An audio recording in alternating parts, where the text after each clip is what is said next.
স্বাগত। আর কিছুক্ষণের মধ্যেই তোমরা তোমাদের উচ্চ মাধ্যমিক 2025-এর রেজাল্ট হাতে পেয়ে যাবে। ইতিমধ্যেই সংসদ তোমাদের রেজাল্ট প্রকাশ করেছে।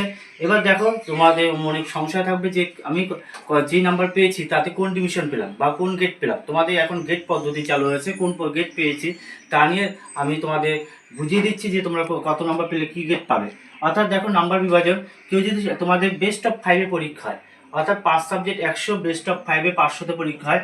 দেখো, 450 থেকে 500 মধ্যে যদি কেউ পাও, অর্থাৎ শূন্য গেট। শূন্য গেট মানে কি আউটস্ট্যান্ডিং পারফরমেন্স, এর মধ্যে কেউ কেউ র্যাঙ্কও করে। হ্যাঁ, এবার 400 থেকে যদি 449-এর মধ্যে কেউ পাও, তাহলে A প্লাস, অর্থাৎ সে স্টার পেয়েছো। আর 350 থেকে 399-এর মধ্যে যদি পাও, সে খুব ভালো, অর্থাৎ সে first division, higher first division, মানে খুব ভালো এই রেজাল্ট, অর্থাৎ এ গেট। আর 300 থেকে 349-এর মধ্যে যদি পাও, অর্থাৎ ভালো, অর্থাৎ B plus result, B plus. আর 250 থেকে 299-এর মধ্যে যদি পাও, তাহলে তো বি, অর্থাৎ কি সেকেন্ড ডিভিশন। আর 150 থেকে 249 নর্মাল রেজাল্ট, অর্থাৎ থার্ড ডিভিশন। আর যদি 150-র নিচে পাও, অর্থাৎ সে এই বছরের মতো পাস করতে পাওনি, তাকে আবার ভালো করে পড়তে হবে এবং সামনের বছর তাকে আবার পরীক্ষা দিতে হবে।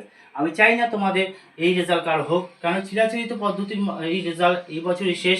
সামনের বার থেকে কিন্তু তোমাদের সেমিস্টার পদ্ধতি, আশা করি তোমাদের কারো এরকম রেজাল্ট হবে না, সবার রেজাল্টই ভালো হবে। চলো তাও আরেকবার বুঝিয়ে দিচ্ছি। 450 থেকে 500 হচ্ছে ও গেট, অর্থাৎ আউটস্ট্যান্ডিং পারফরমেন্স। 400 থেকে 449 এ প্লাস, অর্থাৎ স্টার। 350 থেকে 399 খুব ভালো রেজাল্ট, অর্থাৎ এ গেট। 300 থেকে 349 ভালো, অর্থাৎ বি প্লাস গেট।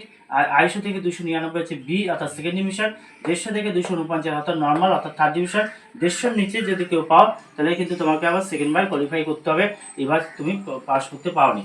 তাই তোমার বলে রাখি যে তোমাদের রেজাল্ট প্রত্যেকে ভালো লাগলে ভিডিওটি বন্ধুদের মধ্যে শেয়ার করো এবং লাইক করো, কমেন্ট করো। সুমিত টিউটোরিয়াল ইউটিউব চ্যানেলকে সাবস্ক্রাইব করে চ্যানেলটির পাশে থাকো।